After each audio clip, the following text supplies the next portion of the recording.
नमस्कार दोस्तों, मैं डॉक्टर अरूप मेरे यूट्यूब चैनल हेल्थ फ्रेंड में एक बार फिर से आप सभी का हार्दिक स्वागत करता हूं। आज मैं एस्फिक्सिया या एस्फिक्सिएशन नामक एक बहुत अहम बीमारी के बारे में कुछ जानकारी आप तक साझा करने के लिए आया हूं। इससे पहले कि ये वीडियो स्टार्ट करूं, अगर आपने मेरा चैनल अभी तक सब्सक्राइब नहीं किया है तो कृपया इसे सब्सक्राइब करें। और अगर मेरा वीडियो आपको अच्छा लगता है तो इसे ज़्यादा से ज़्यादा लोगों के बीच शेयर कीजिए, लाइक करना ना भूलें। आपके मन में उठे हुए किसी भी प्रश्न और सुझाव को कमेंट के रूप में ज़रूर भेज सकते हैं। एस्फिक्सिया क्या है? ये एक मेडिकल कंडीशन है जिसमें हम जो सांस लेते हैं, सांस के द्वारा ऑक्सीजन को हम लेते हैं, तो वो जो प्रोसेस है वो डिस्टर्ब हो जाता है हमारे सांस सही से न ले पाने की वजह से, एबनॉर्मल ब्रीदिंग की वजह से। ये एक लाइफ थ्रेटनिंग सिचुएशन है। आप कोविड-19 के अधिकांश पेशेंट जो हैं, जिनको भी फैटेलिटी या असमय मृत्यु का शिकार बनना पड़ रहा है, उसका मुख्य कारण जो है एस्फिक्सिया भी माना जा रहा है।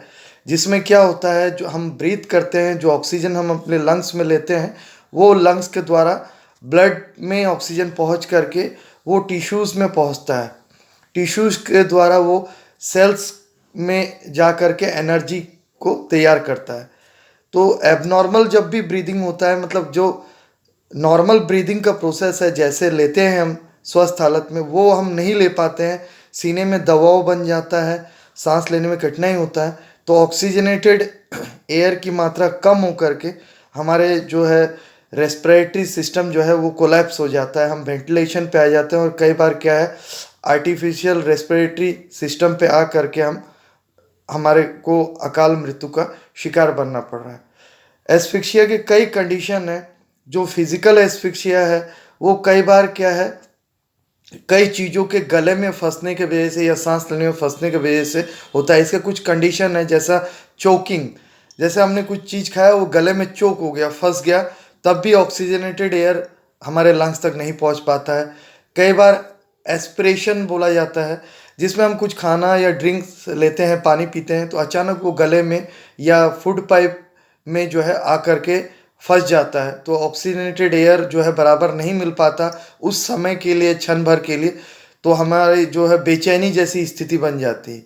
इसके साथ साथ सफोकेशन, ये एक स्थिति है जिसमें क्या है, मान लीजिए कि हमारा मुंह किसी कारण से दब जाए या चेस्ट जो है प्रेशराइज हो जाए।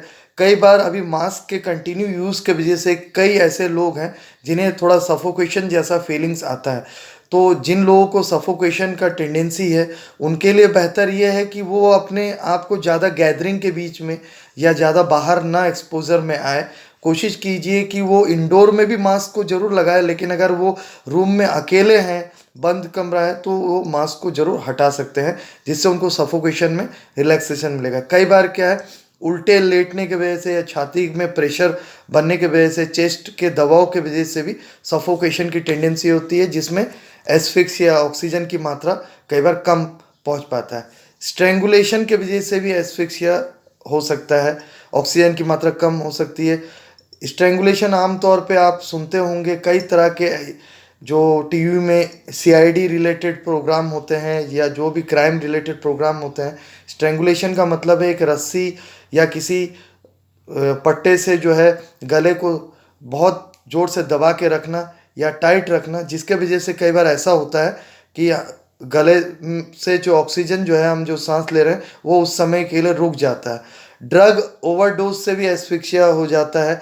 ओपियोइड्स वगैरह अगर हम ज़्यादा मात्रा में इस्तेमाल करेंगे, तब भी जो है एस्फिक्सिया का प्रॉब्लम हो सकता है। इसके साथ साथ बर्थ एस्फिक्सिया का भी प्रॉब्लम होता है। जो बेबीज़ पैदा नहीं हुए, माँ के गर्भकाल में ही हैं या माँ के गर्भ में ही हैं, माँ को अगर बच्चे के माँ को ऑक्सीजन की मात्रा भरपूर मात्रा में नहीं मिल पाता, तो गर्भ में ही एस्फिक्सिया का प्रॉब्लम हो जाता है और कई बार जो है मिसकैरिएज या बच्चा पेट में ही नष्ट हो सकता है। सीज़र एक स्थिति है जिसमें जिसे मृगी भी कहा जाता है, एपिलेप्सी भी कहा जाता है। उसमें क्षण भर के लिए बेहोशी की हालत में जो है एस्फिक्सिया का प्रॉब्लम हो सकता है। इसके साथ साथ केमिकल एस्फिक्सिया भी होता है, जिसमें कार्बन मोनोऑक्साइड या साइनाइड या हाइड्रोजन सल्फाइड वगैरह केमिकल के प्रभाव की वजह से भी ऑक्सीजन की मात्रा हम कम इनहेल कर पाते हैं, तब इस तरह की दिक्कत सामने आता है। तो मैं उम्मीद करूँगा मेरी दी गई जानकारी से आपको काफ़ी हद तक फ़ायदा होगा और इस जानकारी को आप आगे को बहुत लोगों के बीच में शेयर भी करेंगे। धन्यवाद, नमस्कार, जय हिंद।